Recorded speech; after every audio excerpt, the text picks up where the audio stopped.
Hello guys, welcome you my channel अध्ययन and I am प्रतीक्षा गौड़। आज हम लोग 9th क्लास की हिस्ट्री की बात करते हैं, चैप्टर सेकंड। जो हमारा चैप्टर सेकंड है सोशलिज्म इन यूरोप, जो कि हमारा इसमें रशियन रिवॉल्यूशन को लेकर है। तो यूरोप में किस तरह से चेंजेस आए यूरोपियन सोसाइटी में और उसके लिए लोगों को क्या क्या स्ट्रगल करना पड़ा।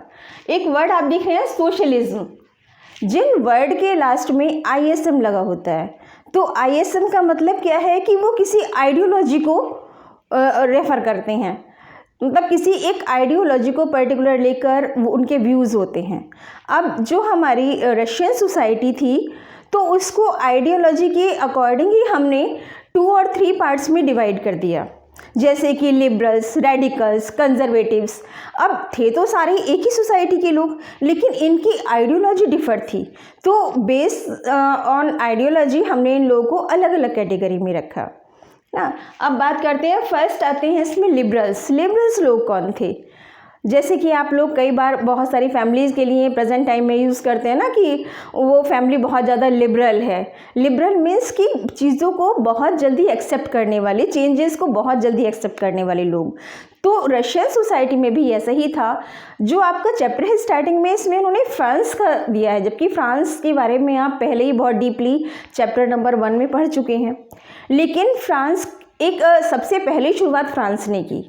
अब कोई भी चीज़ अगर अच्छी होती है सोसाइटी में तो ओबियसली जो दूसरे लोग हैं वो उससे मोटिवेट होते हैं और वो भी चाहते हैं कि सेम चेंजेस उनके यहाँ भी हों। सेम एज रशियन सोसाइटी में भी यही हुआ। तो जो लिबरल लोग थे वो सोसाइटी में बहुत ज़्यादा चेंज चाहते थे। उस समय मोनार्चियल सिस्टम था, एरिस्टोक्रेट सिस्टम था उस समय। उसमें क्या होता है कि एक डायनेस्टी चलती थी, वंशवाद चलता था उस समय, कि जो राजा है उसी की फैमिली में जो आगे होते चले जा रहे हैं, उनकी नेक्स्ट जनरेशन है, वही राजा बनेगा, चाहे वो कैपेबल है या नहीं है।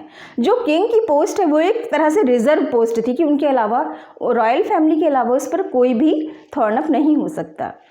तो लिबरल्स जो थे इस चीज़ को ब्रेक करना चाहते थे, इसको चेंज करना चाहते थे। वो कहते थे एवरी पर्सन इज़ कैपेबल, कि जो भी कैपेबल पर्सन है सोसाइटी से, डजेंट मैटर कि वो हमारे सोसाइटी में रिच और पुअर या किस पार्ट से बिलोंग करता है, लेकिन हर एक किसी को अगर वो एबल है तो राइट मिलना ही चाहिए। ये थी हमारी लिबरल्स की आइडियोलॉजी। अब हम फर्स्ट बात करते हैं, they look to change the society. वो सोसाइटी को चेंज करते हुए देखना चाहते थे। चेंज क्या, किस मायने में चेंज चाहते थे वो? एक तो जो मोनार्चियल सिस्टम चला आ रहा था, चर्च की पावर चली आ रही थी, जो किंग थे एनॉर्मस पावर वो शेयर कर रहे थे वो लोग, तो वो उनको चेंज करना चाहते थे। उसमें था जो कि प्रेजेंट डेमोक्रेटिक सिस्टम का हमारे इसमें मोटिव है कि कोई भी पर्सन सोसाइटी से वो टॉप पर जा सकता है, वो लीड कर सकता है, वो रूलर बन सकता है। सेम एज यही लिबरल्स चाहते थे। सेकेंड पॉइंट है, they oppose to uncontrolled power by rulers. जो पावर्स थी रूलर के पास वो अनकंट्रोल्ड थी, मीन्स कि वो जो चाहता था बिना कुछ सोचे समझे वो डिसीजन ले लेता था, वही रूल्स पब्लिक के लिए अप्लाई कर देता था। अब अनविलिंगली वो उसको फॉलो करते थे। पब्लिक में ये चीज़ थी कि वो कभी भी अपने रूलर को अपोज नहीं कर पाए। जैसे कि अब इसमें एक चर्च की भी बहुत बड़ी भूमिका है, बहुत बड़ा रोल है, क्योंकि जो ब्रिटेन की चर्च थी वो जैसे फ्रांस है, ऑस्ट्रिया है, स्पेन है, इनको लाइक करती थी। तो चर्च की भी बहुत ज़्यादा इंटरफेरेंस रहती थी रूलर्स के लिए, सिटीजन्स के लिए। अब कुछ टैक्सेस तो ऐसे थे जो चर्च लगाती थी, कुछ टैक्सेस ऐसे थे जो रूलर्स लगाते थे, क्योंकि वो जो पावर शेयर कर रहे थे, जो लग्जरी शेयर कर रहे थे, वो एंजॉय कर रहे थे, वो उस लग्जरी से कहीं भी कॉम्प्रोमाइज़ नहीं करना चाहते थे।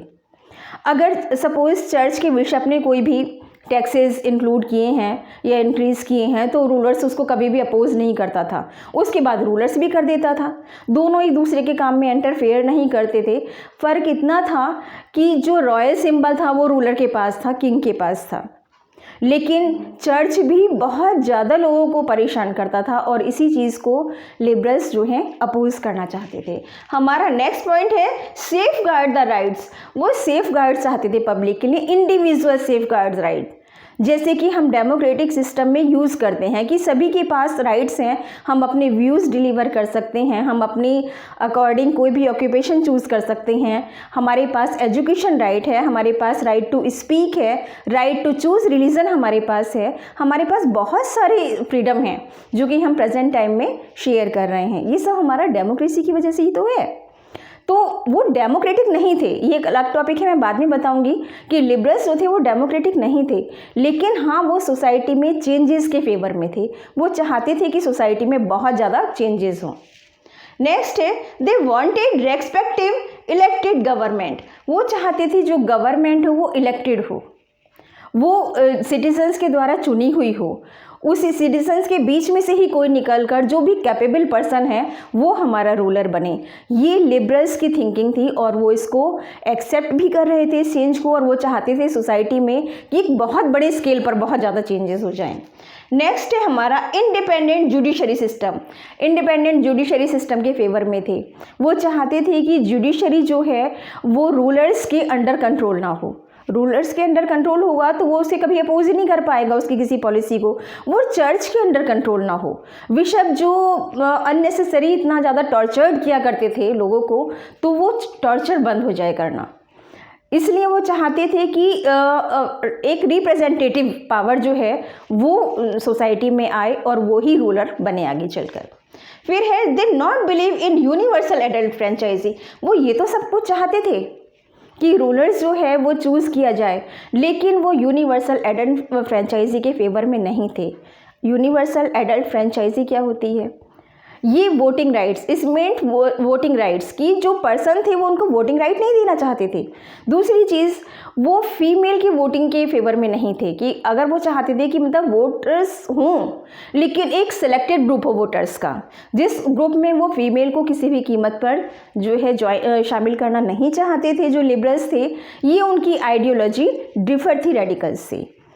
तो रेडिकल्स और कंजर्वेटिव के बारे में हम नेक्स्ट वीडियो में देखेंगे। इसमें आज हमने इसमें वीडियो में लिबरल्स के बारे में पढ़ा है और सोशलिज्म के बारे में। सोशलिज्म हमारा समाजवाद कब पॉसिबल होगा? जबकि हम हर पर्सन को इक्वल समझेंगे, उसे इक्वल राइट देंगे, उसकी डिग्निटी को बनाकर रखेंगे, जो उसके राइट्स हैं, उसकी फ्रीडम है, हम उसे इंडिविजुअल करेंगे।